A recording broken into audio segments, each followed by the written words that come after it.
You are listening to the Startup Secrets Show for entrepreneurs, and I am your host, Alex Goulet.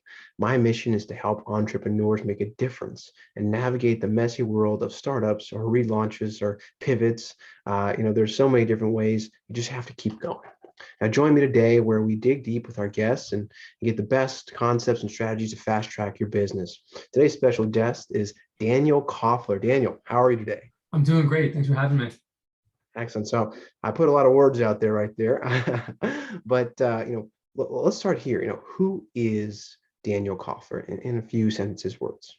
It's interesting, and we're talking about business, but I was just speaking to somebody recently who was clarifying that wherever they're from, I think they were from Europe, they don't describe themselves or what they do from 9 to 5. We don't work 9 to 5, but in the context of like what a work day is, it's what do they do from like 5 to 9. Yes. And so, I'm a father, a husband, I think first and foremost. Those are kind of critical roles I play. I'm an adventure seeker.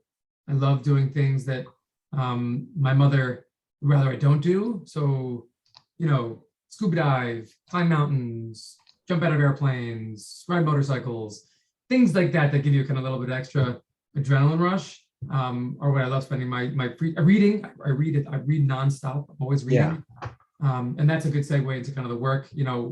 I view myself as a lifelong learner. My organization is very focused on that being one of the kind of like the themes of kind of what work we do and how we solicit members of our team to join our team. So just a curious, I guess the common thread is curiosity and everything, right? And interest in kind of pushing myself a bit beyond my comfort zone. I love to hear. And so before we dive into the question about your business, just a curious question here. What book are you currently reading? So I'm currently reading, interesting. So it's called Dilla Time. It's about a music producer, hip hop producer. I'm a big hip hop enthusiast. Jay Dilla. So Dilla, kind of established this like modern neo soul kind of sound, which I'm very partial to.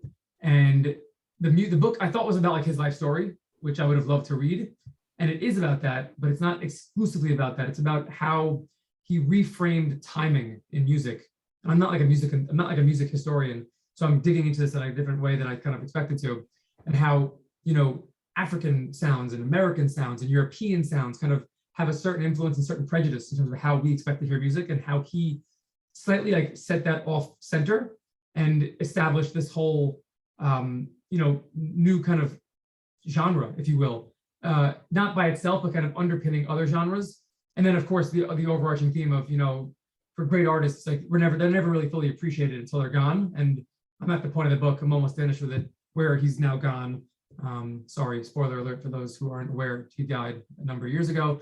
And now how this whole, cottage industry popped up around the world to support his vibe, really. It's really interesting, and I'm really enjoying it.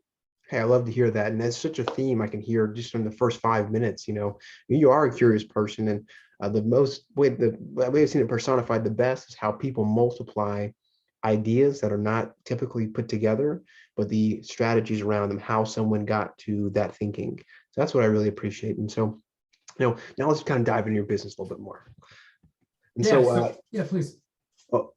For the audience, in a sentence or so, what specifically do you do? And so for those who aren't familiar with their work. Yeah, so the firm is called New Frontiers Executive Function Coaching, and we provide executive functioning coaching and transition supports. Executive functions refers to kind of like frontal lobe task management. So how we, manage our time, like time management, organizational skills, processing and sequencing information. It's a lot of things that I think we in society think of as involuntary activities, but they're not necessarily. They ultimately need to become automatic in terms of like how you process the sequence, and create strategies for how you get through your day. We all do it in some form. You wake up, you brush your teeth, you go to the gym, you read this, you do that, you get on the train, whatever you do. That's learned. It's not something that you are born with. You learn those techniques. Those seem like very minor things to kind of get through your day, but it's the foundation for team dynamics and relationship management and just goal acquisition, I think most importantly. And And so we focus on working with individuals, and there's a whole story behind it that I'm happy to share, but how we get to this point today. But the intention is to help individuals define their goals and then design strategies and systems that will allow them to accomplish those goals, and not just those goals, in a vacuum, but apply those skills to the next goal that will come up. Because as we learn as adults, like, it's always this one thing after the next, right? Right. That's right. That's right. Man, I love that. And so I'm going to talk about inspiration here next around that, but I just want to let you know I'm with you there. So I've studied the Csikszentmihalyi, the spirit of flow, the art of flow, how you can get into your best work. And so that inspires me too. So it's not about me, it's about you. Love that. All that being said, what inspired you to get into, this coaching, not only coaching, but in this type of coaching? Yeah. So the genesis of everything is family business, family connections. My mother is a non-practicing speech therapist. She was a speech therapist for my, when I was a child. She was working with a young crop of students, and kind of through her work there, and my father's kind of observing her progress, they figured out a way to open a school, to build a school for children. At the time, it was 3 to 5 year olds with a range of developmental disabilities.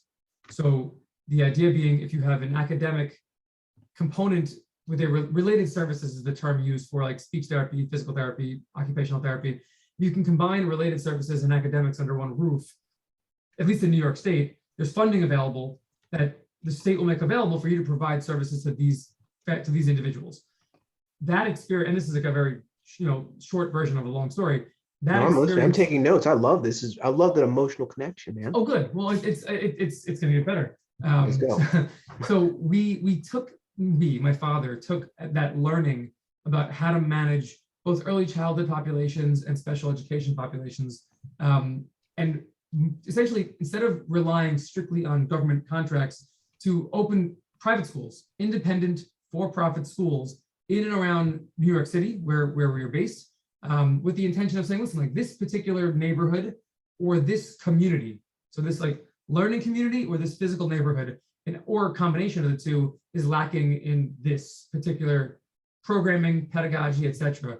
We think that we can, lease this building and plug this staff in and assign this tuition, and the market will dictate if we are able to live or die, right? A kind of pure capitalistic play on education. And we were very successful from the jump. I think that my father is a very smart, hardworking guy, and figured out, a really interesting formula to how to do this. And I think, in large part, and this is a recurring theme, the magic ingredient is staff. It's their team. It's who you bring onto the team and how they view the culture of this organization. I think are the two kind of leading drivers of any kind of success. We experienced that. I wasn't involved until a number of years later. We experienced that at this first school that motivated us to open a number of other schools around New York City. At the peak, we had probably 7 large scale, meaning, larger than 25,000 square feet of a footprint, up to, from 25 to 325,000 square feet of space per school. And again, special education, general education, early childhood, K-12, all these different permutations. How New Frontiers comes into the mix, and for what it's worth, we've since sold the majority of these schools, and it's not our model. It was just an opportunistic situation. We are operators, and we like to be involved in that level, not to build and sell. But what we did was we noticed that at one of our schools in particular, the students, this is a special education program, K-12 college prep program, still exists in Manhattan today. The students, between the students and the families, the parents of the students, there was concern that they were not going to be 100% ready for the transition to college. So that transition is one that we don't do a great job in society explaining, but we certainly hold high expectations and standards. And that delta between, like, the lack of explanation and the imposition of high standards can create a lot of confusion and potential kind of gaps to slip into. So, and I think it's much more explicit. Oh yeah, I'm with you there. Yeah. You see it even more so within special needs communities, where they are aware of the angst. Well, for sure, but also, like, the realities of, like, how we are being measured against our peers. And it's not a function, at least in these communities, from my experience, of not having the ability and to do the work and to understand the concepts, they may process information more slowly or require a more individualized approach to kind of really grasp the concepts and build the foundation. So our thinking was, listen, we're competing with two different themes here. On one hand, society expects us at a certain age to transition to the next stage of development, middle school to high school to college to the workforce. Like that's just how we've organized ourselves. At the same time, just because somebody isn't necessarily able or 100% prepared to make that transition at that moment does not mean that they can't make that transition ultimately and very successfully, parenthetically, with some additional support and additional time to help manage that transition. So we designed a coaching model to work with folks, and at the time it was very narrowly focused on individuals on the spectrum, on the autism spectrum, transitioning to college, and through college, really, right? So help them with their academic, social, residential life concerns, and make sure that the transit, because again, when you're in high school, even high school, or middle school, wherever it begins, is, the teachers are teachers. They're trained educators. They know your name. You're living at home. All these supports fall away when you get to the next level, college. In college, it's professors who don't necessarily know your name, nor are they necessarily educators. They are subject matter experts who are imparting information to, a population of folks, which is fine, again, except for those who don't necessarily work smoothly in that dynamic. A syllabi, what is that? You're handed this document and said, 15 weeks of this course, show up or don't show up for my class, the assignment is due at this date, good luck to you. That is not necessarily a recipe for success for individuals with time management challenges. So, or individuals who just have never had to fend for themselves, like their parents or the supports around them have always kind of helped them manage that time. So, and you see a lot of folks go to college and, kind of crash and burn. And in some cases, that's part of the learning process. In others, that can be a really, challenging hole to dig out of. We were looking to help folks manage that transition smoothly so that there is none of that, there's going to be friction, of course, like it's a new experience, like you're going to have some banging of elbows and kind of learning, not touch the hot stove, but doing it in a measured, manner. I refer to it sometimes as like bumper pool, right? Like you're going down, bumper bowling rather, you're going down this alley, right? You start here, you end there. That part isn't up for debate. But how you get there, you may bang up against the walls a bunch of times. We'd like to prevent you from falling in the gutter, right? In that context. So that what happened was we started to work with, that kind of narrow band of the population. They had siblings who had different presentations, maybe they're neurotypical siblings, maybe they had an experience, they're older, maybe they had a negative experience in college, and they want to kind of reframe some of their learning. That put us in a situation where we were doing a lot of work with kind of 14 to 26-year-olds. So that band of almost consistent transitions every couple of years, right? I mentioned middle school, high school, college, the workforce. So that's an area where we really kind of understand and shine, regardless of diagnosis or non-diagnosis or learning challenge or mental health issue or neurotypical, whatever the label is. Today, we're now 10 years in. Today, we have a crop of 300 and counting active clients who are all across the country. We see most of them virtually today. They range in age from 6 to 75. And the nature of their challenges are the entire spectrum of challenges people can experience in the course of their life. In some cases, the parents are looking for more support and some more coaching to help kind of develop systems for their sons and daughters. In other cases, we have folks, who are in their mid 40s and older who have multiple children and they run a business. And the answer is like, listen, I've gotten this far. I've been able to develop systems to get me through these stages. But frankly, I feel a bit of a fraud and it's, it doesn't feel like the right way to do this. And I'm running out of strategies to get to the next stage. And I know it's going to impact my family, my business, my own mental health, my employees, my clients, etc. Can you help me with all the, all the components that we provide in our supports, developing systems, holding them accountable, being non-judgmental, sometimes being an impartial third party, an interested third party, and a trained third party, but not one who's emotionally invested, right? There's a big difference between like a parent or a sibling or a significant other versus a third party coach. And you think about it in terms of many other industries. Like I don't do my own plumbing. I'd love to learn how to, but like I'm terrified I'll break something. I call a plumber, a lawyer, a doctor, all these other industries. It's very commonplace to seek out professional support. There's a little more stigma around, therapy and which we don't provide, but it's in the same kind of broader sandbox. Coaching and these kind of supports, mentorship are just less understood, and they're becoming more well understood, and it's a big deal. Something we've been kind of advocating for a long time. I think the pandemic played a bit of a role in that, which is like a small silver lining in that whole experience. But people are now more, I think, comfortable acknowledging their need for help, and going out and looking for it and accepting it. And again, we have, literally hundreds, if not thousands of success stories that remind us how important hope is and kind of like tangible what and how can be. My God, that's a lot of like really quality information.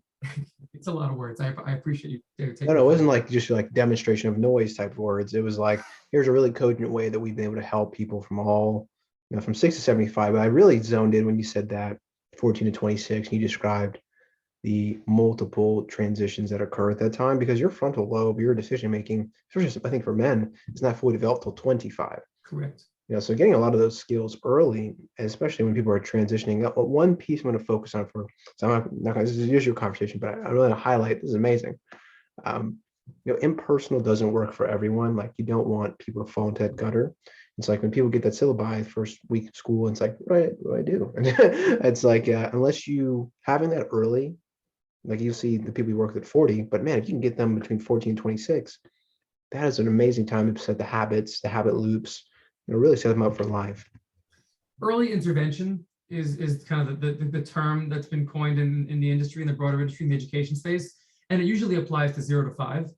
If we can work on, and for more kind of specific diagnosed challenges, physical, mental, etc., social, the same concept applies though to, any kind of support you're receiving. The earlier you start, the more ingrained it becomes in your habits. And it goes, by the way, vice versa. The later you start, the more effort has to go into unlearning certain bad behaviors and bad habits to then, clean the table to apply, more healthy, more productive habits. Yeah, maybe we could chat about this off camera as well. I'm a big believer that, when you change habits, you can't, like, if you try to not think about something, you're actively thinking about it, you're trying not to, right? When you replace a habit, you have to replace it. You can't just stop doing something. And so I think that's really amazing. And I want to dive into that a little bit more.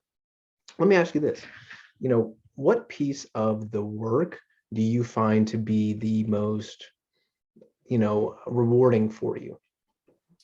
So it's a good question. For me personally, my work, I spend a lot of my time on like the biz dev side of things, creating awareness, speaking with professionals who are ostensibly our referral sources, and just kind of like trying to build the brand, if you will. Whereas my team, my incredibly, just unbelievably competent and capable team, does the work, like the actual work of working with clients and parents and the referral sources we communicate with, and like really demonstrating the value of our approach. To me, we implemented a process within the business right before the pandemic kind of kicked in. It's called the Entrepreneur's Operating System, EOS. It's like a business philosophy, that essentially kind of dictates how do you conduct meetings, how do you measure your successes, how do you, organize your goals, at the weekly, quarterly, annual, biannual level, et cetera. And it's been a watershed for us in terms of, first of all, we've converted to a remote business. So we now operate remotely. So we still see some clients in person, but those are generally the exceptions to the rule at this point. We're happy to do more of that, but it's just kind of the nature of what the populace would like. But we all operate remotely, which has pros and cons, but overwhelmingly pro. I think it allows our people to be who they are first, and they can do their work as they need to, which I fully support. Quality of life, being a driver of how we interact. One of the things we do in this EOS process is we have a weekly town hall meeting where everybody goes around the horn, business best, personal best, shout outs, who deserves recognition on the team because they did something helpful for a colleague or a success they had with a client. That's where I learn the most about what's happening on the closer to the ground level. I spend a lot of my time in spreadsheets and that kind of stuff, which is the unfortunate reality of running a business and growing a business. But I never want to get too far away from the work itself and appreciating how special the people who do this work are. I was just saying, so our meetings are on Thursday. So we had a meeting called 2 hours ago, and they remind me every week, without not unintentionally, just in how they communicate, how proud they are of the successes their clients are having, not of themselves, but of their clients. It's just such a,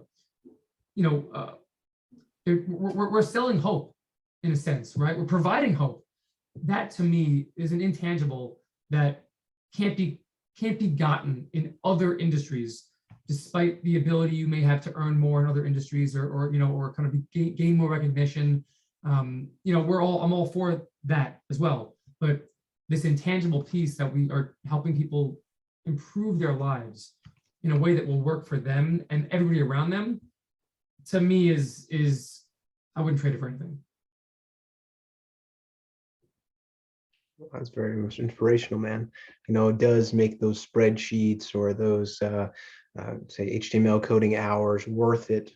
When you see that result, all that boring back office. I shouldn't say it's boring. Anytime you can align with your strategic goals, right? Your work. I love that. And so we can talk more about processes like, EOS, how that's worked for you guys. We talk about, experience the agile, whatever other types of, implementation systems, or, how you guys stay in contact. I have questions about that, but maybe off camera. But what I do want to ask you about, and what I do see is very interesting, is you mentioned you're on a remote, primarily, like I'd probably say 95% are remote. Of our team? Or the team and clients. Oh, the team is 100%. Yeah. And the clients are in the high 80s. Okay. And so how does your ideal client find you? So we spend a lot of time doing outreach and biz dev to the referral source community. So before the pandemic, I spent a lot of my time driving around the tri-state area. I'd have a meeting in New Jersey, then one in Long Island, then one in New York City, then one in Westchester. For anybody familiar with this landscape here, those are not direct routes. It's more a function of when is somebody on Long Island, right? When is somebody willing and able to meet with me?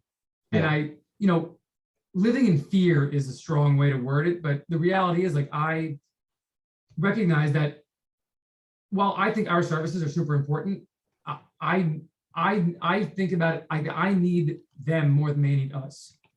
I'm not saying that's true, but I think about it that way intentionally. So I want to make sure I don't miss any opportunities to at least let people know that we exist and how we think about things and what our culture looks and feels like. Because not every single person who comes to our door is going to be appropriate for us for various reasons. We used to be very, I'm still very excited anytime anybody, decides to put their faith in us and spend their time and resources with us. But at the early days, we needed the business. So we'd take anybody who would come our way. And we learned, and that applies to staffing as well. And we learned that that is incorrect, that is penny wise, pound foolish. And so we think about it differently now. So it's really important for me that we know who the referral source community is comprised of. Both, yes, I want them to know that we exist and that we can be an option on their list of people they might refer to for the types of supports we provide, but I also want to know who they are.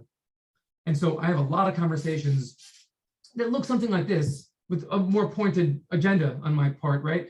Where I'm just trying to understand, who are you? What are you about? If I refer to you, are you going to speak the same language that we speak, right? Are you going to approach this the same way, understanding who our population is and what their needs are? And again, it's wide and it's varied, and from one client to the next, maybe a very different referral source who's appropriate for them, right? So we do a lot of that kind of stuff. I did a lot of that driving around for many years. I still do some of that in person, but not as much. Do a lot of it virtually now. And again, as our catchment area has spread beyond the kind of the tri-state area in New York and kind of like crossed, down the eastern seaboard and across the country, virtual just makes more sense. And I think it's much more accepted now. So I'm totally good with it. And I think you can get a very good read. This conversation is not very different than it would be if we were in person, frankly.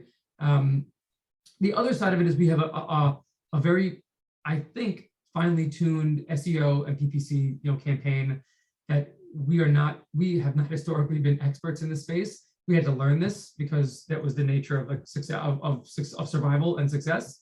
And we get a lot of inbound, for conversations, so we'll put a lot of different marketing materials out there. People will see that kind of stuff and call us, again, SEO and PPC. We do a lot of that kind of stuff. And then, my favorite is satisfied customers telling their friends and their families and somebody remembering it and saying, I heard this from that person. Can you remind me what it is we're doing here? And then, by the way, we might be interested in this. And oh, by the way, so we have, a brother and sister too. And that to me is the highest compliment we can get, somebody having a positive experience and referring to us. So we get people from all these different, we don't have one particular path. We use multiple channels. And again, to me, the most important thing is doing a good job. I always say, if you run a cheeseburger place, it can be the sexiest or the trendiest place out there for cheeseburgers, but if the burger's not good, I'm not going back. So end of the day, we're very sensitive about the product we put out there, the service we provide, because if we can spend all the time in the world attracting people's attention, if we don't do a good job with their attention, then we don't deserve your business. So we're very sensitive to that. And so let's flow into that, right? So let's think about, okay, great. You've got a lot of different avenues. I love the one-to-many strategy, getting your ideal pro partners, having the evergreen SEO content. These are winning strategies historically. And then also having net promoters from your audience. That's great. I love that. What does your ideal client look like? Because you obviously have determined what doesn't work. So let's hear what does. We used to think about it in terms of what documentation do they come to the table with? An IEP, a 504, a neuropsych evaluation. These are documents that are traditionally used in schools and or mental health settings to define kind of package an individual, define kind of where their strengths and weaknesses may lie. I'm honestly much less interested in that these days. It's more about, because because our population is much broader than just kind of that narrow band, although that is an important part of our population and we are very highly capable and comfortable working within that population.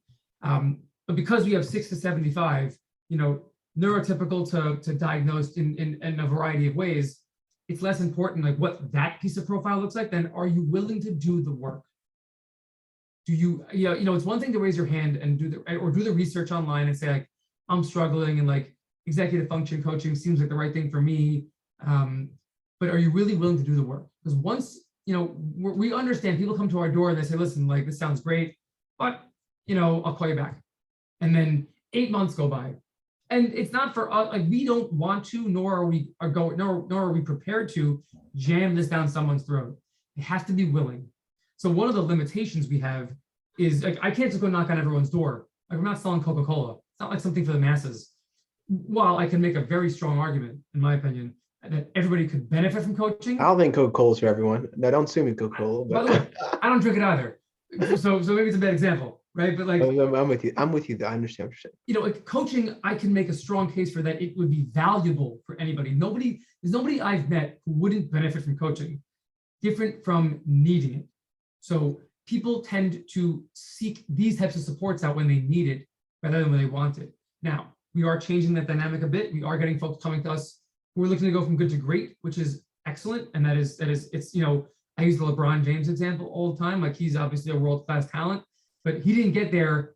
He wasn't born that way. He worked his ass off all day long for years. And he's still to this day at the peak of his career, the peak of, professionalism, still has a coach for his right hand, a coach for his left hand, a coach for his, for his free throws. He is coachable. And that makes a huge difference between him being a great player and the greatest of all time. And so I'm not sure that answers the question, directly, but I'm less interested in ability or lack thereof. It's more about a willingness to improve. That to me, that's the big thing that we look for across our client base. Are you willing to actually take the time? Because once you're in our orbit, we're going to hold you accountable. We're not going to let you make excuses. We know where you're really coming from. We know where you want to get to, and we know that it can be hard and that it's very easy to stumble. That's what we're here for, to help pick you up when you stumble, non-judgmental. It's not about what or why or how. It's about, it's the what and the how. And if you're willing to kind of accept that responsibility that we're going to put on you, that we're not going to let you quit, and we're not going to quit on you, we can do something pretty special. I'd love to hear that, especially the coachability piece, because I would imagine a fair amount of people who, like, obviously you get people who know they need it, who might want it, but I'm sure people who are like not aware that they do need it, and like having an open mind and receiving the information is excellent. And so I'm respectful of your time and appreciate all the information you're sharing here. I got a couple more questions, if that's okay. Yeah, of course. Keep going, please. Loving this. Excellent, excellent. So let's talk about your goals. So obviously you guys have done, like, I've chronicled in my notes here, last 10 years, specifically in your experience, but also, the selling of those properties before understanding you're an operator, figure out who you are, what you do. Next, what are your goals for the next 12 months? Let's say, like, now that you've really figured out a lot of things, I can really glean that from you. So the next 12 months, thankfully, we actually have processes in place where we set these goals and we kind of communicate them across the organization. Even folks who aren't necessarily responsible for getting us all the way there, they have their own piece of the equation. So it all kind of filters up. We set a goal earlier this year. I think we had, it was in the mid 200s, number of clients we had last year when we first set goals. We set a goal to have 350 clients by the end of the calendar year. We're, I think, at 312. So we're making good progress towards that, but it's on an average basis. So if we started off at 300 and we have 312 now, we would need 350 across every day of the year. So we really need to kind of scale up to like 375, 400 clients, which is no light task. Again, every client we work with is individually brought into the fold and individually supported. So and we're not afraid of doing the work, but it's work, and by the way, because while we are onboarding new folks, we are offboarding folks. We have folks who have accomplished their goals, who have achieved what they came to us to achieve, and they go off to the next stage of their process. So, which is a big success for us, but it creates additional work from a goal acquisition perspective, right? So we're never done. The churn keeps coming, and we're never done, and we're not afraid of it. It's the nature of our business. So our goal, one of the goals, is to have a 350 client, average client base by the end of this year. We also are trying to increase this overall, revenue and top line production of the business by 40% from last year. 40% last year, where we were up 45% from the prior year. These are numbers that I've never experienced professionally. Through our history has not been this type of up and to the right. I give almost all the credit to my team, who has embraced this EOS process and who really does care. Like, they really care enough. And we try to make sure that everyone's incentivized properly to kind of feel something personally, not just like someone accomplishing their goals and the hopefulness that brings, but also how do they feel rewarded? We want to make sure people feel like they are contributing and that they are being rewarded for that contribution. So getting that process in place is a challenge, I think, with any business, and it's something that we've been focusing a lot on internally, and me specifically. Those are the real things. And then from a culture perspective, we didn't really focus on culture as much for a number of the early years. I honestly felt it was like a crunchy concept, like who cares? Honestly, like, just go to work and like the P&L will dictate if we're doing well or not. I couldn't have been more wrong. I didn't understand why I was wrong. I do understand why I was wrong now, and it has informed who we hire, who we decide, who we work with as clients. And I think that I want to expand on that a bit. I know we have our core values, and like our staff knows what they are. We promote them on our website, etc. We talk about them all the time in our team meetings. But I want there to be zero air between person to person, understanding how to communicate that. I want everyone to be singing from the same exact song sheet, and we're not there yet. And that's on me, and something that I'm working on, to make sure that everybody in the organization doesn't have their own interpretation as to why we're doing this. It is the interpretation, and it's one that takes from everyone's collective interpretations and condenses that into something that we can all agree on is the correct way to frame this. Well, I love that candid nature right there, right? Not only saying your goal, but explaining we'll get into that zero error here in a bit, but so you know, I'm really following. I'm really connected with you here, man. I feel that. You know, going from 200 to 350 clients, that's going to be. I love the size of that goal and the nature of how many people you're going to help. You could be level with me here because I was listening to you there, not just revenue wise, but that zero error between this process and this or this team and this team. Do you feel truthfully like do you have the systems in place to scale that way, or is that something you're looking for? Just like what do you? I guess a better question because that's a binary yes or no. What do you think would be the biggest roadblock for you and trying to achieve your next goals?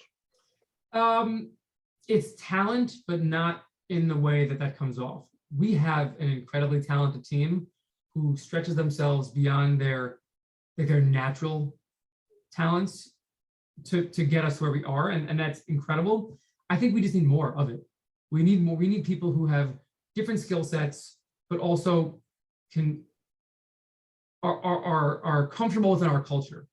We have certain expectations of who we bring into our team that are really non-negotiable. And I think that they're easier to apply to folks who are closer to the work itself, like not in the administrative or the C-suite, if you will, right? So when you find folks who have an interest in this work, but also like a really capable, strong set of business senses, that's a hard person to find, and who will, we have not pay caps, but like, we have certain limitations on what we can or comfortable paying based on various factors. So we want somebody who's really who sees the potential in this, who understands that the value that comes from the intangible pieces, because I think that is both in terms of what we're doing and how we organize ourselves.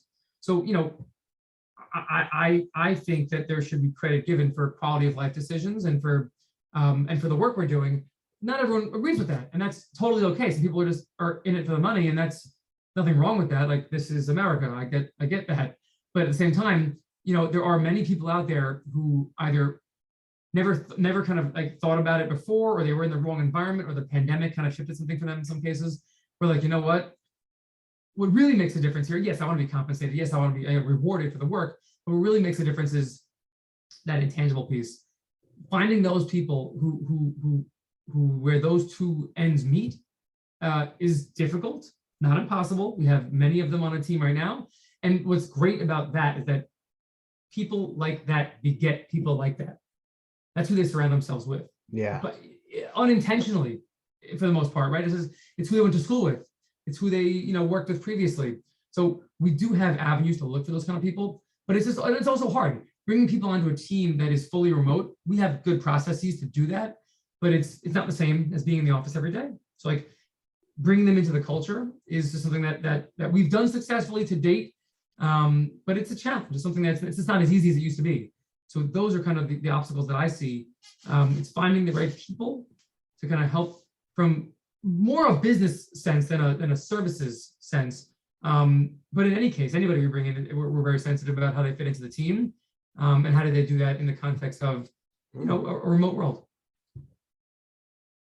No, please. I just got like a thought in my mind. I was really thinking about the something Gary Lazell mentioned in another interview.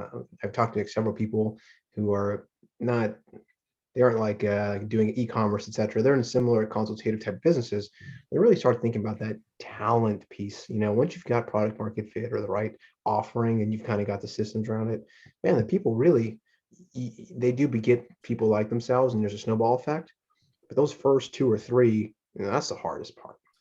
I think a lot of people also, entrepreneurs, founders, struggle with finding people, well, not with finding, with accepting people to work, you can use the word for them. I say with, because my people work with me, for sure. It's we, it's not I. They're all smarter than me, like significantly so. Either they're more well-trained, or they just came out of the womb, with a different set of, tools, or both in most cases. With all due respect to some of my peers, at the top of the org chart, not only am I not afraid of that, I insist on that. I am very aware of my limitations, I seek out people who are smarter and more capable than me.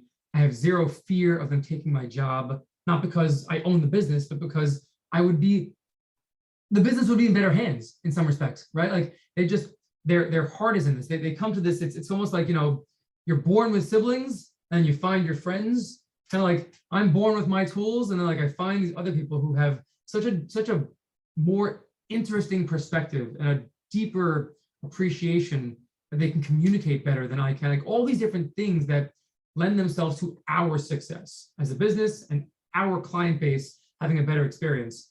So I think that's to me like the best thing you can do. I've seen people again struggle with that. My only advice, if anyone's asking for it, is just you can't do it all yourself, and you can't get from whatever you had that got you to this place is wonderful, but like you're not going to get to the next level doing the same things with the same people. You need to have stronger, smarter, faster, better people. I've been blessed to have those people around me who will tolerate my shortcomings and help plug those gaps to make 1 + 1 = 3, which in a startup environment is critical because we all have to wear many, many hats and tolerate, learning on the fly. So not only their ability, but their patience with that process. And sometimes it's short patience, but with that patience in general with that process has allowed us to overcome numerous obstacles over the years. That's probably the most people are going to listen to this love your story, love everything you guys are doing. That last piece there is critical too. We are the Startup Secrets Show, and that's a piece that people, you got to let go of those limiting beliefs. You can't do it all yourself. You're not supposed to. We want to put the right people in the right place. And so, Dan, you are the right person for this interview today. I want to thank you for coming on the Startup Secrets Show. Thank you for having me. I really enjoyed this, and I hope that the listeners gain something from this. Anybody, feel free to reach out to me. You can find me on all over social media if you have any questions. And Alex, I hope we get the chance to do this again. 100%. So below, we're going to link, your social medias as well as, how to connect with the company. Otherwise, this has been another episode of the Startup Secrets Show. My name is Alex Koffler. Until next time.